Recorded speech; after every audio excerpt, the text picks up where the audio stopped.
tahan lama kal kan tuma hei hi kan ho tu nuania hei hi kopa tisuan hei hi dinga ania tisuan hei hi lalnova engpo ni se hian kan kalna tur motor chu hei hi ni a chuan pong mo ka an tia kan chuang don ani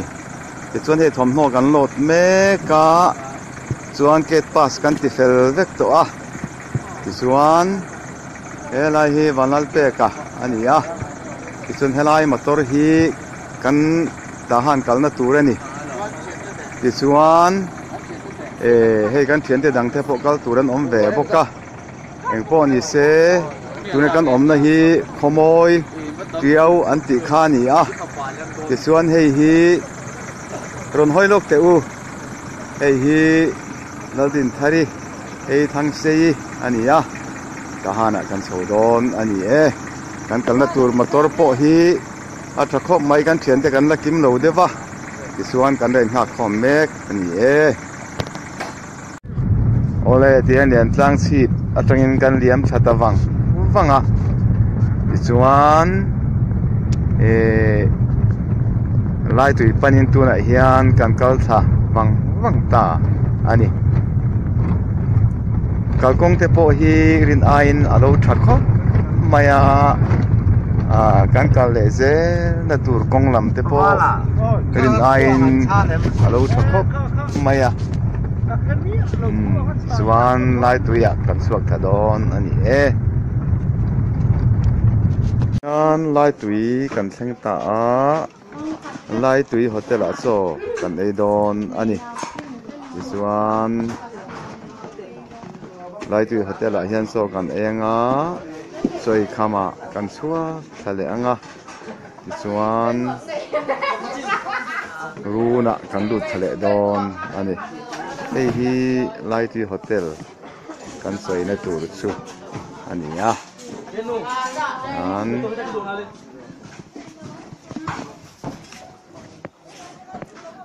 chuan lai tui chaw kan ei kham ve le kan chuak thale don ani hei hi tahan bazar ani a hei hi kan nau fakliani ani a heng hi thil zorte an ni a tichuan hei kan nau bangchia tang ron kal te ka nu thari te an oma khai hei tuna hian tahan bazar a kan om meka heng te hi arsa an zorna hun ani a hei ti hianin asa tune sat mal maya hianin khai hei sanga te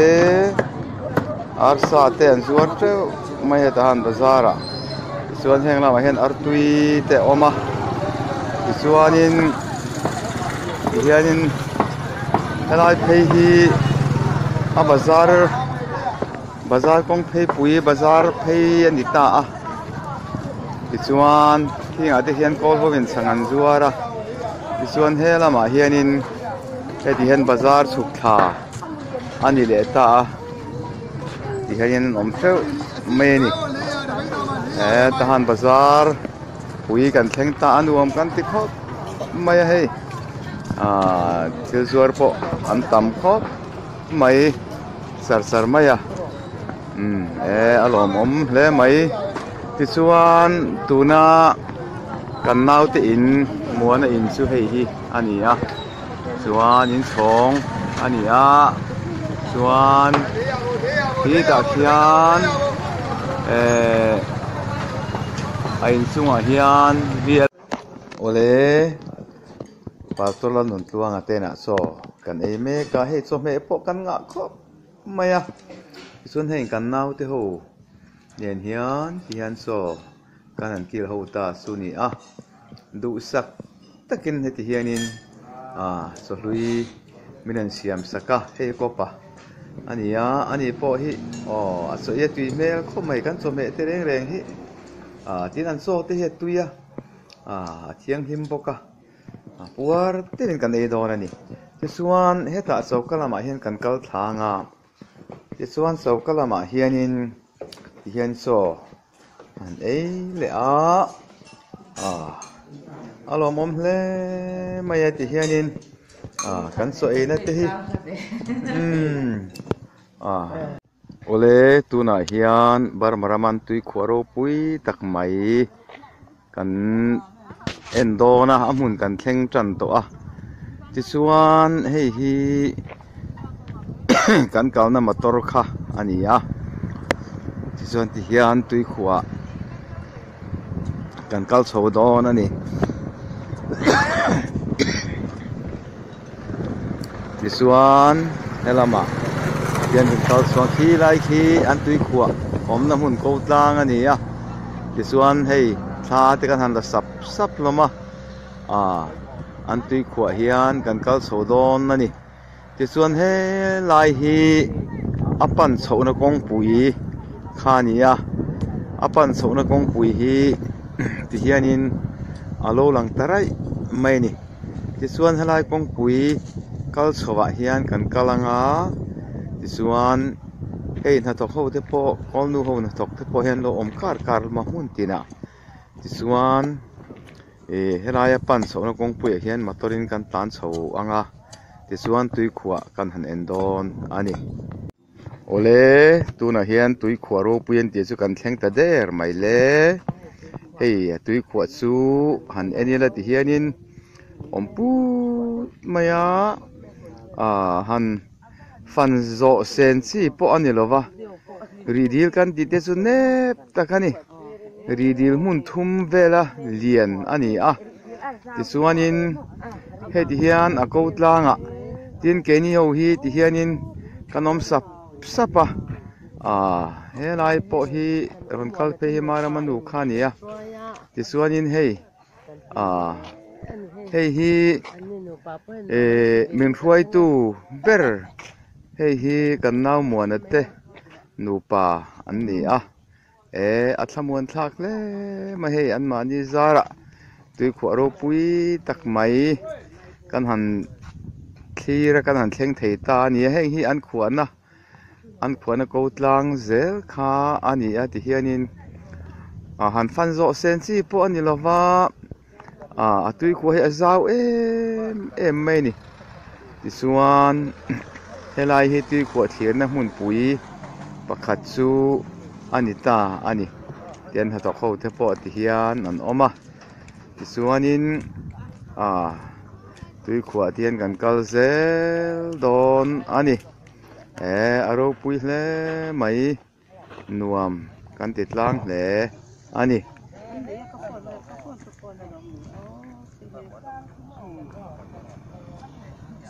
ole ti hian kan nau te honen kan thlir sap loma tin a en tu dang po an tam khop mai hi kan chuan na motor kha ani a ti chuan henga te po hian hei lung phun nuam tak mai le ro pui tak mai hete helai a hian lung an phuna hi an lung phun chuania ke ni ho hi chuan a ziak hi kan siar thiam lova ko tong a ziak ani awangin kan siar thiam lo ani anuam hle mai hei rai maya en turin an local sap loma tin so lai so man lai kan pi le kan pu ten he lampang hi Kabo Valley an ti thin kha ani a Kali Valley kan kal pela ti chuan Kabo Valley kan thleng ta ani man lai kan pi le kan pu te po Kabo Valley an ti hemi phaizol zau tak mai hian hun te po an lo khwar to anom to an lo cheng to helai tang hian Kali Valley ke chuan leng tlang ron kai chhovin triauli ron kanin Mizorama an lo lut ta kha ani a aro pui kan ti hle ani alomom hle mai ti chuan he ta le lama hen kan phenga ti chuan hian tui khwa ko tlang zel kha ani ta helai hian kong pui ang renga pheya ta chuan hei na muan en kan phei zela ale lama son kan kal phei don tin heta asaklang solbuk nuam deuh mai sa ta apokhen mi anom nu ala kol ho anom teuh mai ni ti suan hei an tui khua su kan huang hi heti hiania hun khat ngot atangin alang kim thei mia lova sumia wang suan het apia hian kan phei don ta ani khai aro pui hle mai chia mai a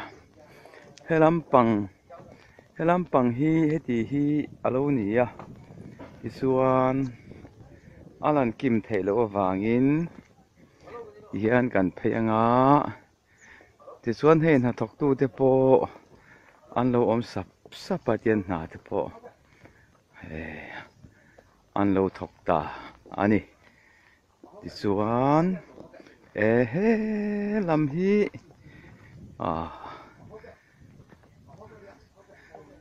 ala turu hle mai he helama hian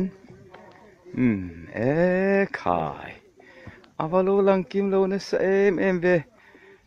nisina kan hu ang kha chu azad ve vel so alo ni hi tisuanin he ti hian han la kwal tai la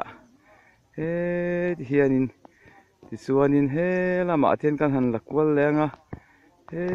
ta tuili rani mai lang kim seng si po ni lo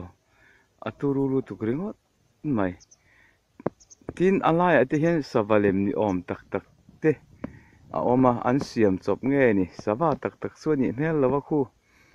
siam chop ni om tak om tui khuaro pui tak ani he ta ti hian kan kal phei le anga ti suan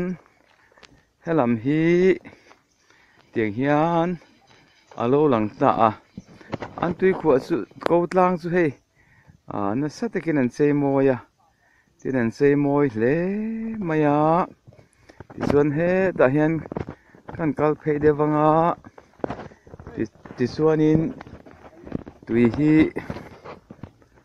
tui om lo na lampang te po hi a thla han la kwal la khi lama khen na tok te po an om hu turan om zela ti hianin a tui khua hi a zau hrim a area hi kem thum vela ngai ani a tui khua area hrim a hi kem thum vela ngai ani ti suanin hei a zau tuka han fan zo sen si po ani lo wangin hian kan kal kual anga kan kal tu kual top lama suan thla te po kan la zel tur angai la a tha ange ti hianin helampang sai thi tian han la le ila ti chuan a ke ni ho te pon lom om kan ti a kan nau muan te nu pazara tian lim tak men he tui khua te kan han en thei chu nia khai pui hem takani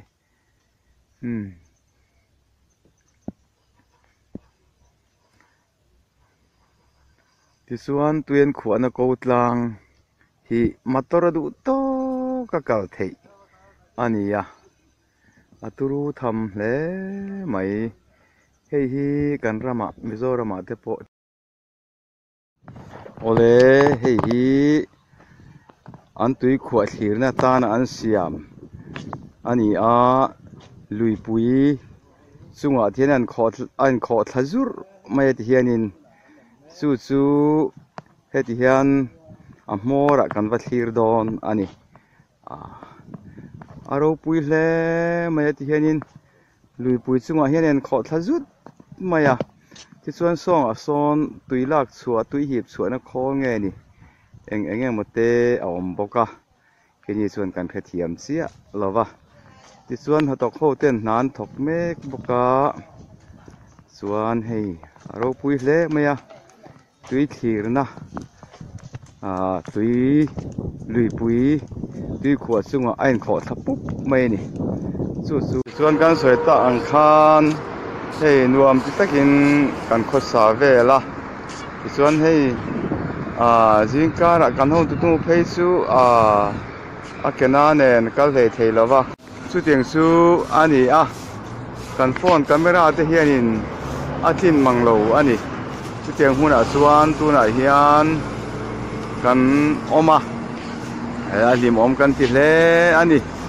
chuan rengun kholai tun kan om na hi leilon sang ani a ku ta anoi lama khuan motor kong om da ya chuan a kan hnuai lama hian motor tlan zut mai ni chu tiang chu tuna kan om na hi ani in te hi asang na lian hlom khop maya kan camera hi camera thani sak om le maya amaro chu kan de chun kan phone ten thla kan han lakwal vel ani chuan khu ta ni sin kan soeng khan kan hnuai lama hian motor atlana kong peng thuam lai tak mai ani a chuan henga kan nau te pawh hian thlan la ve sap loma helam pang sai thi ka han la le anga kong peng thuam lai tak mai ani a so lama pe son purang te oma aro pui le ani ole tuna hianin hei zingkara thla kan han la ni a chuan a hlim om le ani ole kan hnuai lama te ni sin kan soeng khan motor tlan zut reng mai ani reng kun khopui lun lai tak maya kan om kan in ti a amaro chu he tiang hmun ang reng hi mun tam taka a om ani ti te pawh kha he thar le ila a thang e alomom khop mai ole tukin zingkara rengun khopui kanan fang le ta ani a ti chuanin zingkar mi thol lai te kan han chuwa chhun lama chuan motor te atamina tot em awangin duangin kan tualim theime ulova tuna ero chuan he zingkara kan han kala mi thol lai tak mai alo ni a ti chuan heng lai mun hi renguna pawh mun wal aw le mun lun lai deuh te alo ni bok nen ti chuan thla te kan han la sapa kan lim le mai ani ti chuan in te pawh hi a sang hlom khop maya ke ni phone camera ngot hi chuan ti chuan tuna hian kan en kha dil le a chevel kan da chun zom zelanga ti chuan hei ho tunu ber pawh ti kha na oma ti chuan hei thil lem chi khang mai kan en le don ani ti chuan hei moi te thapon don kal thama ani ho pawh hi hei mu no man te man hlan ti ve hle ani ti chuan hei in chhungah hian kan lu don ta ani a ti chuan heng lai hi an sak kho thila an om na vel ani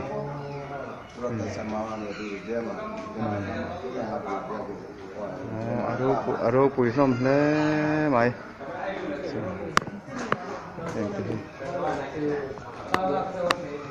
heng hian pathian lem ani a hei hi anin chhungah chuan tiang pathian lem hian dah deuh zela ke ni tan chuan engmah ni lova ma sen ni chuan an uluk em thung ani le dil bulah hian hei indian pui mai te oma in chhawng turu tak mai te oma ti hianin helai in chhawng phei chu kan camera pawh hianin a phak manglo lam ani hei sang lutuka chuwang chuanin aro pui hle mai he in chhawng turu tak mai World Trade Center ang mai kha nia aro pui hle ani kia maya adi hi mi tam takin an entry na man hla an ti thei khop maya ti hianin rengun kal ti man hla tu tak pakhat po ani ome dila hianin an chei moya asir ton ton hianin a kalna ti hianin siam ruwa mai boka mi tam takin an entry ani ole hei dil lian pui mai kan thenga ta chon he tha kan la ta he kan naw te pon un kal tham maya e khai moi te chon kal per mana ole so da sonin varak lian pui mai oma so ti chuan so he dil hi monan min fan puya aro pui hle mai ti chuan heng hi kan nau ti hon nia alo mom hle mai kan him chang hei kan nu ber phei hi chu adu am kho pa he ding char maya aro pui hle mai ti hel ka han la le zoi nga so ta son di la tuin kho chuak sung mai om boka ti chuanin hei ahung na te po hi an thak thale donin an soya aro pui hle mai hei ti hianin so ani ta ni le aro pui hle mai hei he dil hi mi tam takin an entry na nia so tui atangan phu chu te po om sung mai ni le aro pui hle mai ole hei hi rengun tholai lun lai all tak nin a hiata aro pui char the maya tha te han lakwal le photila a thange chuan heng lai hi kholai lun lai all takani an lo ti ve thina maro su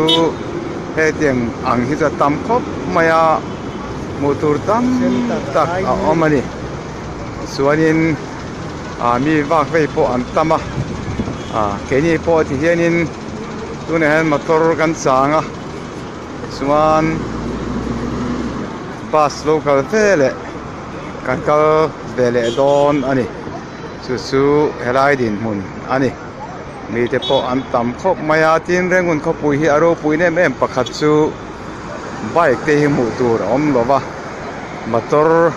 li rani ti chuan mi tam tak ti hanan sup lom mai ani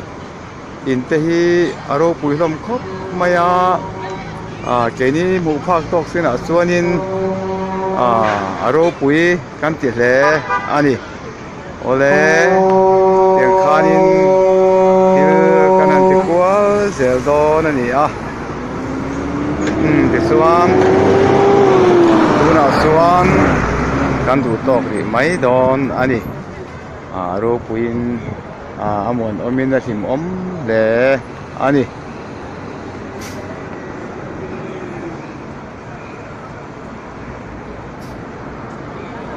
ole en khoni se kholai atenia wangin tuna chuan kan thalak te hi kan du tok ri mai don ani ole ti chuan long lian atang khan an ron chuak ngwa mai ni he ta long lian atang ron chuak ve khan ni chhong thum ni china chhong ni kan ti ka chhong thum ani an ron chuak ngwa mai ni he khai turu ta kan ni han ron chuak zuak mai mu nom tham hle long pakhat a chuang chuan turu tak kan ni engemaw aizol an lam muala mi pui pung khom ron chuak nguang mai khan ni long pakhat a chuanga chuan tam takan ni apu then an khumur mai ni ti chuan hei ko pa po hi tha lo la ve na sa khop mai hei soi mal mai en nom kan ti man hla kan ti hle ani hei tria mai khai aphan ro pui te re na long pakhat a chuanga heng zat mi thing han chuan thei chu a chho hian an chho muk mai ni ti hianin maya thầy rang lu tan awan turu tak em ve o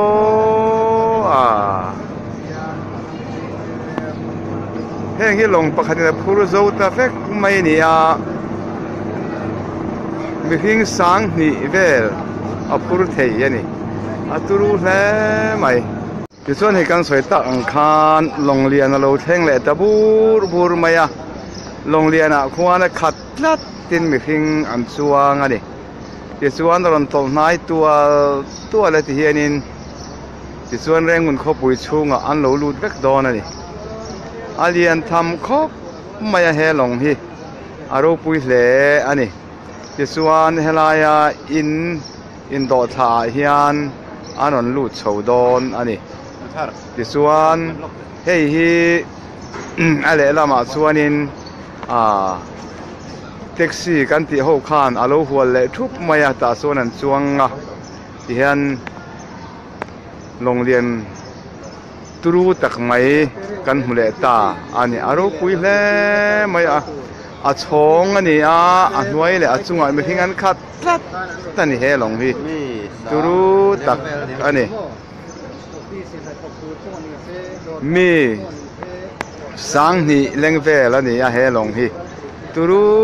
tak mai ni he nai tua la lang lian tua la mi sang ni vel an chuang ani ole rengun khopui hual tu lui lian tak mai oma long tam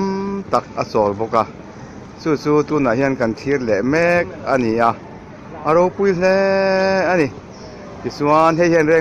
rengun khopui chung a hual chuak vek ani ti chuan hei kan nau te pho hian uluk takin an thir ani a ti chuan a lui khi ta om chho zur mai ani chu long tam tak awm bok ani ti chuan hei hian tuifin riat azuk chhun ta a tuifin riat pawh helai tang hian hnai te ani ti chuan hei hi min khuai tu ber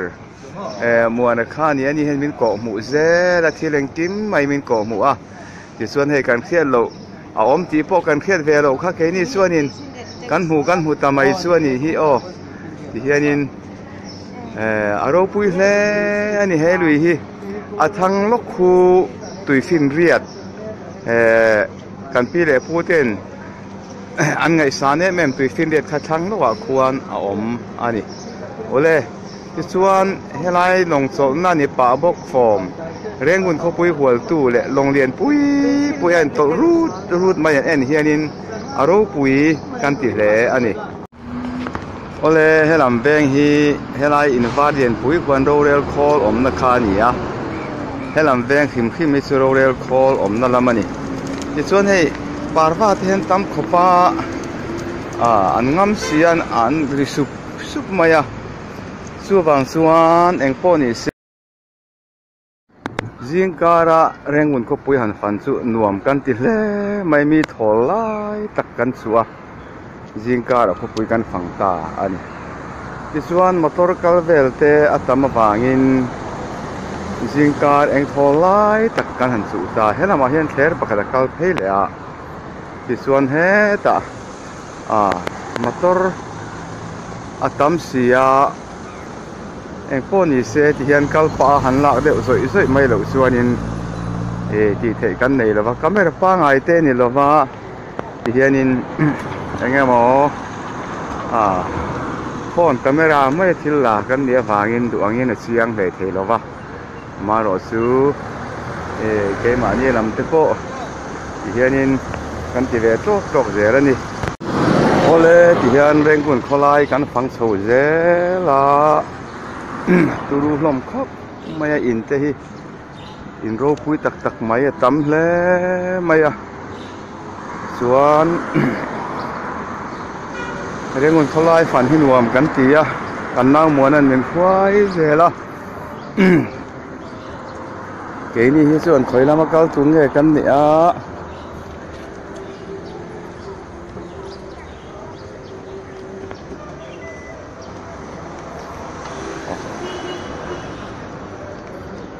ตีโป้กันแค่เทียมเลยเทลวะตีเฮียนินเรื่องมันคลายกันฟังโฉดจัดซาร์มายอินสองโรปุยตักอัตมครบไม่ตีเฮียนิน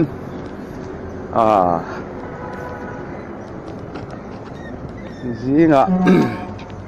กันกัลสักเดียวเลยก็ถ้าหลักนักเตะโปฮีกัลปาลากันนี่ไม่วางินอาเจียงเราเทียมารอจูกัลปาทลากันนี่วางินนั่นงอร์เดวดัดทีนะมารอจูอาปอยเราไงล่ะเฮียนินที่ส่วนตัวน่ะเฮียนินอันปะเทียนเบียกน้ำหุ่นปุ๋ยตักเอ็นตุมินตัวไหนเห็นกันเกลเมกันนี่อารมณ์ปุ๋ยเร็มเล่ไม่เร่งหุ่นเขาปุ๋ยที่อารมณ์ปุ๋ยกันตีเห็นไรให้ปะเทียนเบียกอินปะขัดอันนี้ที่ส่วนเห็นกันเกลโซเซละงะคอยไล่หุ่นงะเงี้ยมันถวยโดนมันถวยตุปะกันสุยงัดไม่นี่เลยมันสุยงัดลำไม่นี่เลยตัวไหนเฮียนเร่งหุ่นผู้ปุ๋ยกันหันฟังจันเลยโดนตาส่วนต้นยินเทียนกดเทระ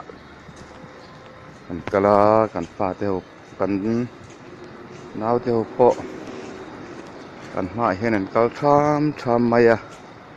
สองหัวสลายกัลหูซอนเดตาแรงคนขบุยะที่จะครั้งเอ็นตูรินตัวไหนเฮียนกดแคร์ลุนล้ำกันปั้นเดดอนั่นนี่ตัวนั้นกันอมนะฮิซูกดแคร์เป้งประคัดไม้นี่อะกดแคร์ปุยะกันสวกเพียงที่ส่วนเอ็นตูร์ปุยโมเอ็นตูรินตัวไหนเฮียนกันสวกจันเมกันเย่โอเลยให้ไล่กดแคร์ที่กันกัลเลตาที่ส่วนเฮลัยกดแคระเฮียนินกันเฮเลียงเฮกันหูตุนูเวอร์โปบายเดลุยมายาที่ส่วนกัลที่ส่วนกันน้าวมัวน่ะอินข้าเฮลัยตักเฮียนี่ตัวนั้นอันหอนนัดตักขี้อันนี้ที่ส่วนกันรู้ตั้งกันอย่างเราโดนเฮ้ยอันนี้ตัวป้ามัวนะสู้อันนี้ตัวไหนน่ะกันรู้โดนอันนี้แรงมุนาอินค่ะอันนี้ส่วนมารามันอุปถัมภ์เฮียนินเทเลวินักกัลเวเซล่ะลองมองเลยไหมโอ้เลยที่ยันแรงมุนเขาปุ๋ยสู้กันรู้ตาอารมณ์ปุ๋ยเล่ไม่ติดส่วนนำมาแต่เห็นหันหลักวัวเลยล่ะเรื่องงูเขาปุ๋ยสู้คิรอุดไม่นี่ติดส่วนเฮล่าอย่าเห็นกองเพลงท่วมเอามาติดส่วนเฮลำจะโปะฮีอันนี้ติดส่วนที่มีกองสุขาที่อารมณ์ปุ๋ยครบไม่ที่ให้ก็ประโปะให้ตาเห็นโหลดิ้งวางไม่ขายอันนี้ปนหัวมาติดแล้วอันนี้ก็ปะปนห้อยเวงไม่นี่ที่ส่วนอุ้ยตะกันนี่ให้อารมณ์ปุ๋ยแล้วไม่ที่ส่วนให้ลำที่กันละทะเลที่ส่วนให้ลายฮีก็ปุ๋ยอันนี้ทิ้งให้ตาเห็นกันนัวเราทัวอันนี้ฮีเกณฑ์จ่าวเด็กเล็กที่ส่วนตัวนั้นก็เทแล้วว่าใครที่ส่วนอารมณ์ปุ๋ยแล้วอันนี้ส่วนให้ลำโปะเฮลลักษาอีละชัดกันริงอารมณ์ปุ๋ยเอ็ดแล้วไม่แรงหุ่นเขาปุ๋ยที่ส่วนวันนี้การเช่นที่ลายเทียนชากันหันหลังซอกกันนี่นักตุกละมากันชุ่มจมเลยโดนอันนี้แรงหุ่นเขาปุ๋ยจุเขาปุ๋ยโรปุ๋ยแล้วเขาปุ๋ยมอยเทียนสวยคานี่กันหิมแหล่อันนี้ซึ่งแค่มานี่โปะฮีกันกัลสาวครบไม่สว่างสวนินเอ็งปอนนี่เสกันดูตกหรือไม่โดนนั่นนี่ ti chuan hi savam omna ni a khi lai hi pakhat he lai hi pakhat ani boka ti chuan he ta hian pakhat a awm boka an lian khawp mai he lai mi hi chu hmun dang a pawh savam awm thawpa ama chu hmun dang a ta ain an lian he lai mi hi a thau pon thau khawp mai hei an som ne bok aniang hei an thau khawp mai he lai mi chu an bak lui maya ma se khuat lai de to wangin duang hian a chiang theilo dewa na hian savam koi ho an ni an lo om thual hle mai he lai mi chu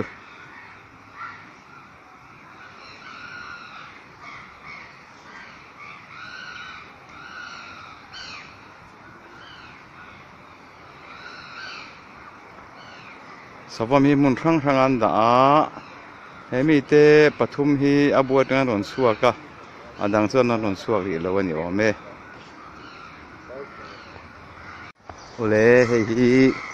rengun sahuana an sai khoi chu ani a hei pahni pathum pali lain oma hei turu khop mai hei an sai khoi hi khai aro pui le mai hei khial mai a thang lama mi hi lian de bra tuna kal thei hi suan hei sai te po ain tu pon tam khop mai hei sai an ni hi suan hian tha te han lak pui photila a tha ange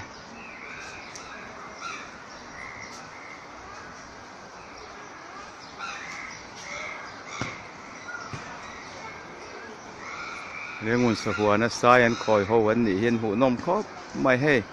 an vain pali an om ani hi hei pali an om ma sen lo om de ro mai theron kal tu mai hei engma tek tur kan nei boxi lo hei an aron vai mai a tikhanin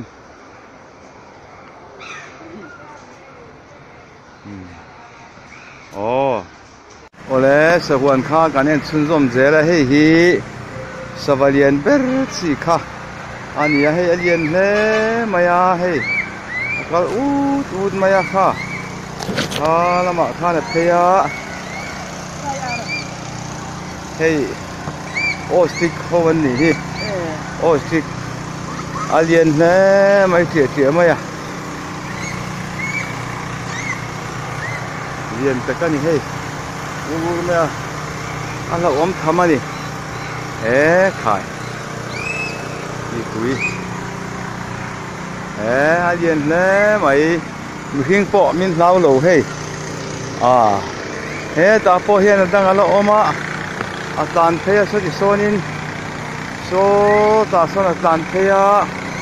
ta hiện bắt nhị phirin ăn ôm lệ ta hay an liền đun lẽ mày hay rengun sahuan nghe enaman hla hle mai hei ta hen pakhat kal le hianin ale lama sawn pakhat a awm bawk a chuan hei ennom takan ni ole helai sava ho chu lian du tok le ri la sahuan kan en mek a tuna hian hei ro na in thing par ra hei hi among lam ani tichuan he so tami te po so hi ar on mong lam in ti par mong lam ani tichuan amala matang hian lak kan han tumanga hi amala in ti par mek lai ani hi turu hle mai hei camera poi le tin manglo ani aro pui hle mai aron in thing par lai ani tichuan he ta hian kan kal le anga tichuan hi ramzo te kan ti ang mai si kha an nia helai mi hi hei tichuan kan kal thei le anga tichuan heta hian aron nu te an lo om le hei abok te tin helai mi te po hi hey an ni le ta ti chuan ta kan kal phen tan pakhat alo thing par le hey oi a kur le khek mai hey an thing par lai aron in thing par lai ani ti chuan hey maramanu te po hey sahuan en na sakhop mai hey a thai en no mem chuan he ta hianin savadang kan han en le anga hei hi mu lampang chi an ni a hei mu te mu lampang chi mu chi hi ran om he ta hianin ti chuan lai te hi mu an ni an tam khop mai he mu po anom nual mai en nom kan tia ti chuan kan kal phei zelanga he ta hianin enge kan hmu leang mu lampang chi bok alo ni hi hey mu alo om le ta hey ta hian kan mu pia them hei hi mu alo om le ta ani ti chuanin savalam chi helai kan en chu du tok ri phot mai la munda kan kal le non ani ti chuan hei kan ho chho le ta helai hian long lian deuh mai pakhat alo om boka kan ho chho le par mai ni helai long lian po hi aturu khop mai hei rai mai aruak huai mai along hi ti chuan he long alo om sup mai chuan tuna chuan hmalam panin kan kal le char mai ni solai son longa son hatok tu te po an lo om mala ti chuan he kan chho le par mai khai anuam hle mai hei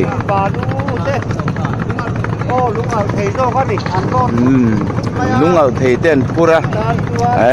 khai aro pui tia hle mai hei ti chuan khi ta khian long lian om na khi kan thleng chho anga ti chuan ta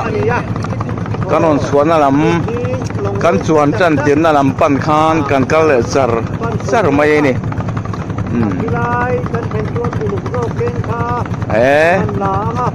aro pui le mai helai long chu long lian ve tak chu ni hei kan to zel mai ni aman la khop mai long lian om na mun kan thleng don to pathian zara turam kan thenuna Ready? Ole hendi long pui chap tak kan helai long chu aro pui khop mai hei hen long hi an dian khop mai long dang te po an lo om ze la hei he long thei chu ei aro pui song am mai ni long po hi aro pui khop mai hei kep tup mai lai mai phut thei tura an mai ani oi ni hian an lom tak chết đi hey long dang te po kan mu zel kan mu chho zela long atam khop mai sin dun lui pui a long han chuan chu nuam kan ti tlang le ani chuan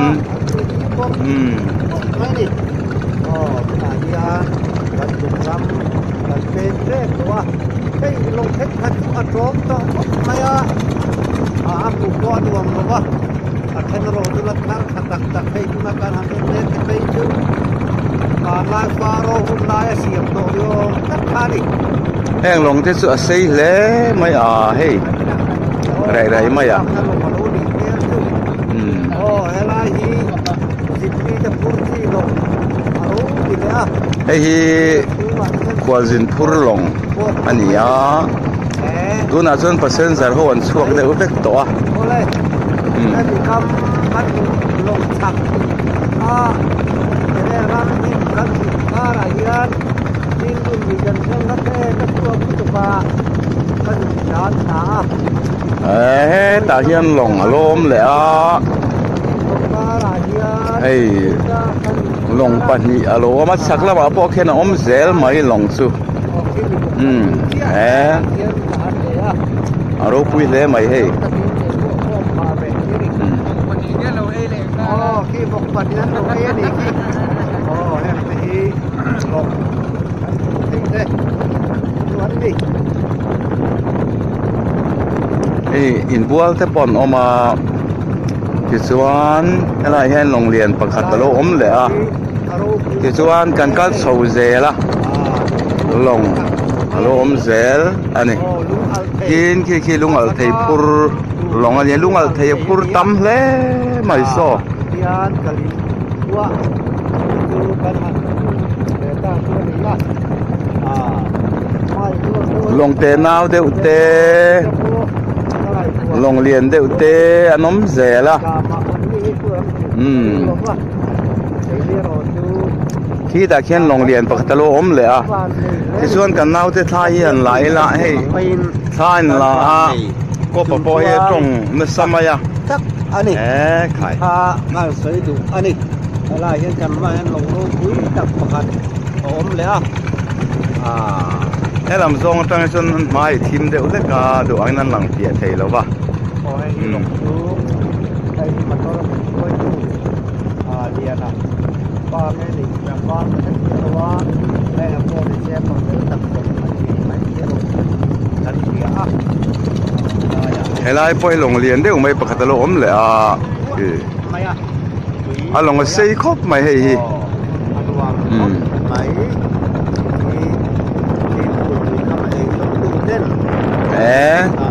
heng lùi cả mà hiền thiếu dọn được hăng ổn nằm mùn kha cần thèn sầu lệ chân ta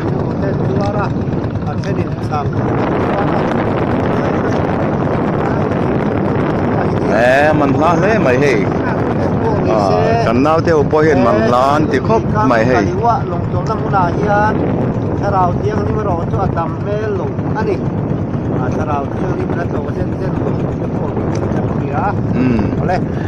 có phần hay ngắt thiếu dọn hầu hết su thảo thiên thì mình để mel là vật tia hay đâu bụi khóc mày hay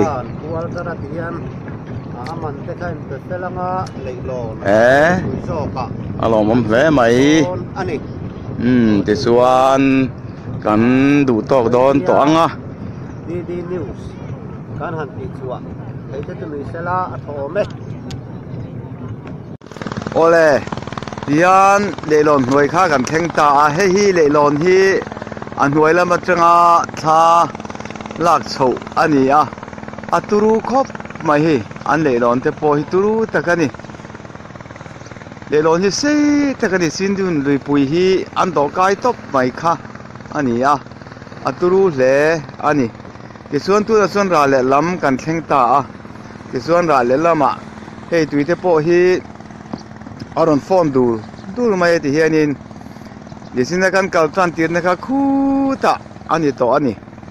aro pui le mai he kan long suan na kha ani he ko pa po vak lo mai he aro pui le mai chuan he ko pa po he lo mai alom ome an le lon hi turu rem takani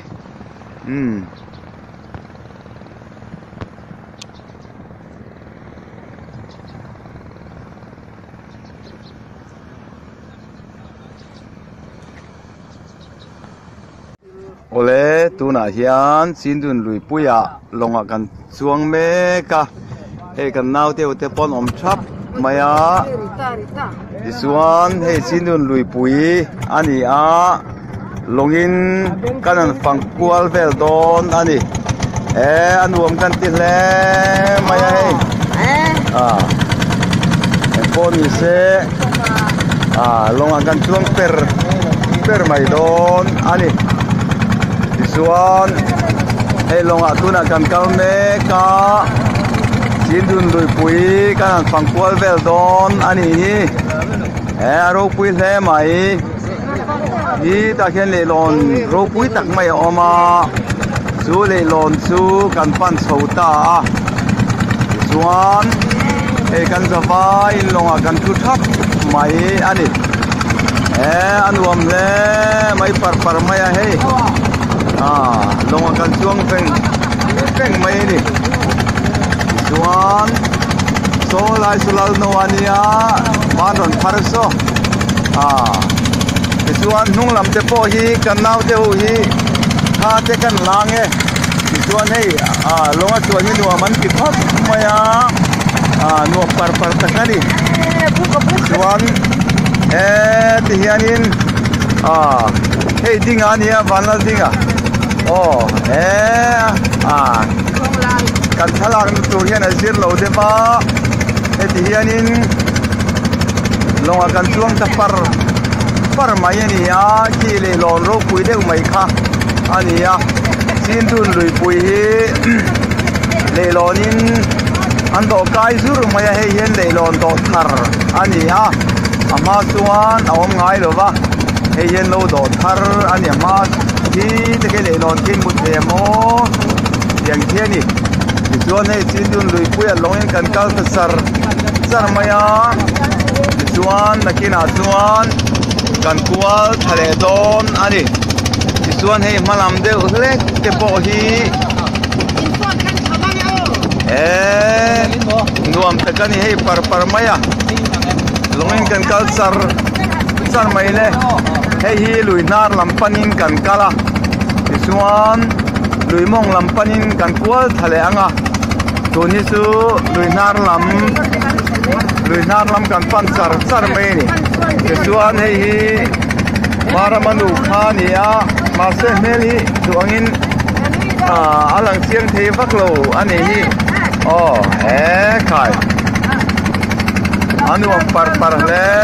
mai long chuan man hi mi pakhata zanga ani ya long chuan man koi india poisa kan chu chuan seng zanga chu tem te kha alo ni reng maya chuwang chuan man hla takin long hi kan chuang ani ye chuan hei le lon sang kha anuaya kan lu chodona hei le lon chin dun lui pui hi teng hian le lon ro pui tak mai an lo do kai zur mai kha ania nuam kan ti le mai par maya hei longin kan kal per mai ani le hianin kan kual le don ani anuam le ani par maya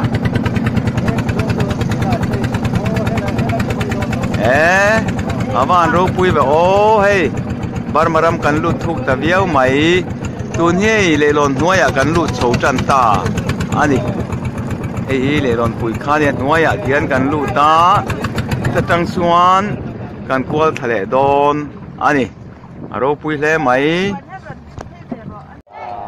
ole chindun lui kan kala chindun lui pui kan theng ta ti suan khi ta khian chindun lui pui hi le lon an do kai zur maya khi le lon in mu theyam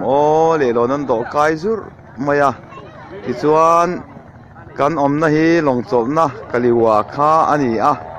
ti chuan he long te po om nual maya ti chuan akam sirvera hianin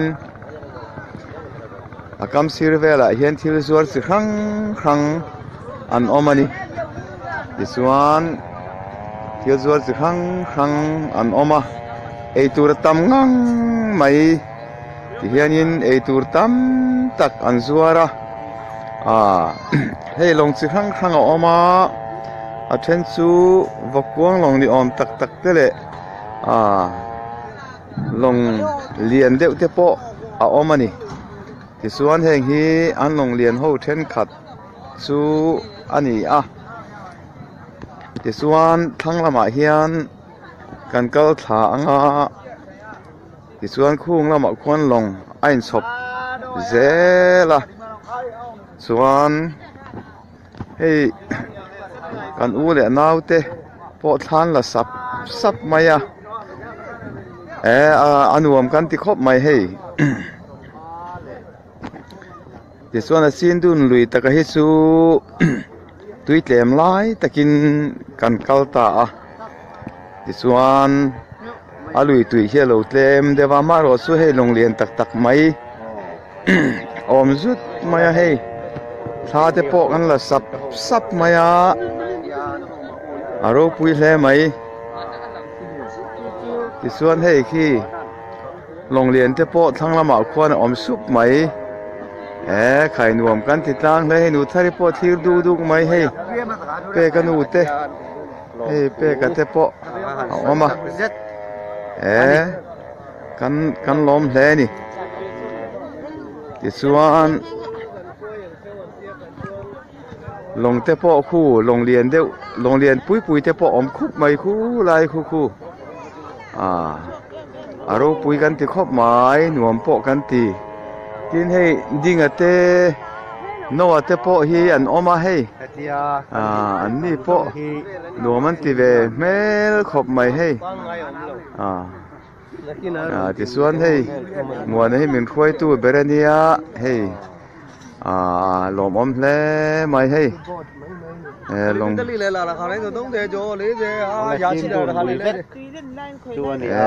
khai long kan han hu hei long lian pui te ani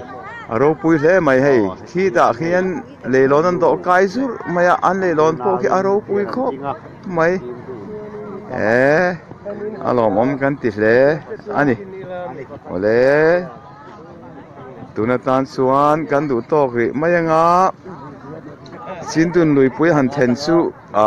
maram kan dai thuk ve khop ta mai hei lom om kan ti hle ani ole helai mun hi kanu le kapa dam la ya kanin hun hlui tlang zol khuwa ani a chi chuan tu na hian tu ma an om to lo kanin hun hlui a hian huana an lo siam ta a ti chuan heng thingkung lian pui mai te hi kan kota ding kha ani a ti chuan tu na hetian kan u naw zain kan ena hei hi hei maramanu te ti chuan hei nu thari te ti chuan hei lal nova te ti chuan hei kopa te an ni a ti chuan hei hi moya hei hi par moi khaile hei hi pe ka te nu fa an ni a ti chuan in helai hi kanu le ka pa dam la ya barmaram tlang zol kan om la ya kan in hun hlui ani ma se hei helam veng hi huana ten lo siam deuh ta a ti chuan alo ram ta ani ole kha zong kha helai ani sela tha nge ole hei hi kapu fa pa pastor la nun tuanga sen na in ani a ti chuan hei keni unaw zakal hi so min soma ti chuan cho kan ei don ani ti chuan tu na hian an ina kan lu tanga ti chuan hi pastor reverend lang nun tuanga EFCM pastor chairman na te po lo thok to thin kha ani a ti chuan hei keni unaw zai hian so kan ei dona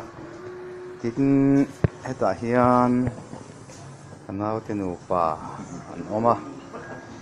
chuan ta hianin hei hi maramanu hei hi angsei hei hi ladin thari hei hi dinga dinga hi kan ke tri pi a po kan sorbol kha ani ve a ti chuan hei hi pastor lam nun tluanga kapu fa pa kha ani ti chuan ani hi a thian nu anu pui ani ti chuan hei hi an panu ani ti chuan hei an in hi ti hianin aro pui khop men chen na in hi hei hi an thalak an chung ko thalak kha ani a ti chuan hei hi adikrila khun laia a thalak kha ani a ti chuan hian so kalama hian kan hun kal le ri anga hei hi an soka ani a tichuan hei an soka pawh sangkang khop mai a nuam kan ti in lim om kan ti a kapu fapa hetianga pastor puitling tak mai EFC ko khana pawh ni se hei hi hei hian fanu ani a alom om hle mai kan him tlang hle ani tichuan tiang hianin hei hi an sitting room kha ani a an le khabut na te an sitting room te kha ani a lim takin ti hianin so kan ho don ani kan lom khop mai pathian khongai na le mal som na kan donga yang hi kan din hun chu ani tin ke po hi yang hianin anin sung adim tak main ka oma alom om khop mai eng po ni se tunatan suan kan han tu tok le ri phot mai don ani alom ome ole hei hi gol pui peng thuam lai tak khania so lam so so lam tamulam kong ani a tin he lam apeng sukha hi gol pui sukha zel khania tichuan keni hi tahan lama helam zong hian kan ho so don ani tichuan hei gol pui a kan lenga putluanga men foi tu ani ani hi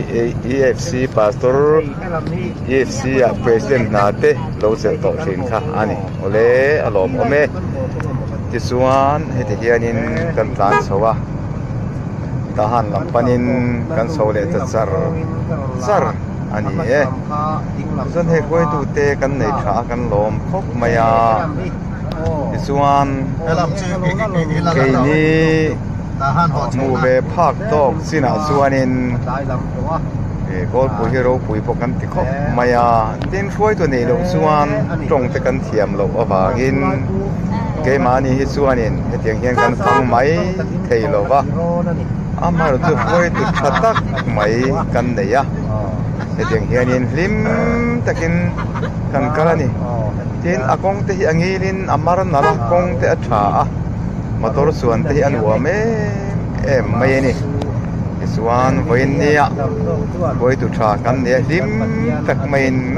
kalimiawa kan leng ani kan lo me motor chi khang awma tin lir thei kong sir an le in kong sir an zor te po putuanga hian men le saka him takin kan motor men khoi ba ka le in thengin ti hian men na khai lai zel ani kan lo me suan eng pho ni se tuna suan kan du tok ri mai don ani ole hei hi helam hi tho na tum hun om na khania game thum vela thui ani su heti hian airfield tak so lang the sia lo nan helam pang sai da hian omani suan lim tak main heti hian tahan lam panin kan hole ani ka kong hi annal amarnal khop mai he alang zui tut mai top theina lang zela so lim takin zan hi kan ni mother lian kimiten so min soma ta chuan cho kan ei le don ani chu me lampan chuan tahan lampan chuan kan ho chho le me ani ole tun tan chuan kan du tok mayang alom ome